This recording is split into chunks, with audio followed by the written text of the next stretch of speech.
Etheric osteopathy is a way of a non-methodical technique that the person who is being treated lies on a massage table. The therapist is sitting at the head of that person, and to make the person feel comfortable and at home, will take the person's head in one's hands.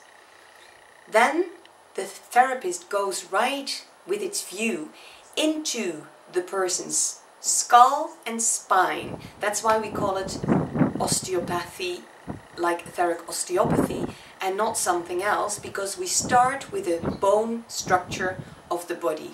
We look right into the spine, we look if there's any imbalances or anything that's stored there that could cause an imbalance. Then we go from there to the rest of the bone structure, because if the bone structure of a person is not all right, it's impossible for the person to actually gain total health. That will never happen. When we've looked through the bone structure and we've done our diagnose there, we will go through and look into the rest of the body, which means we look at the organs, the function of the organs.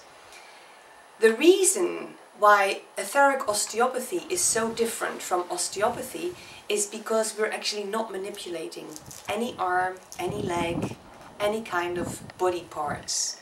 Everything is done by, let's call it, the force of the mind.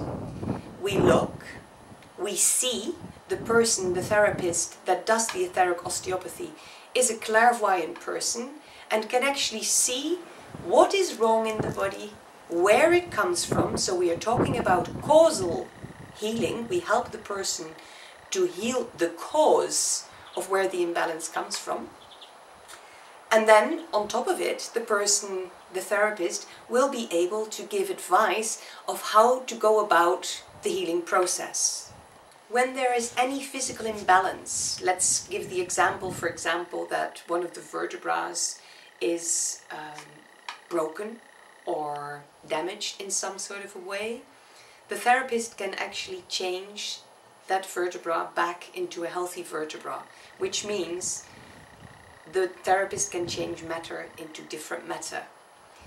What is important though to realize is that this only will be done when the patient or the client is willing to go into the process of healing him or herself.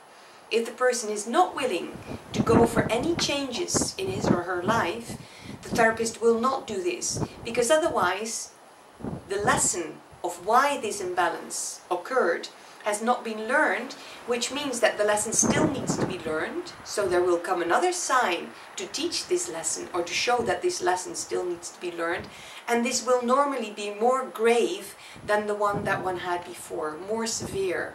So this means, for example, if somebody would come with a stomach ulcer and the stomach ulcer would be taken away, but the person would not do their own process, that they might come back in another time with stomach cancer. And of course that is something we will not want to take, that risk.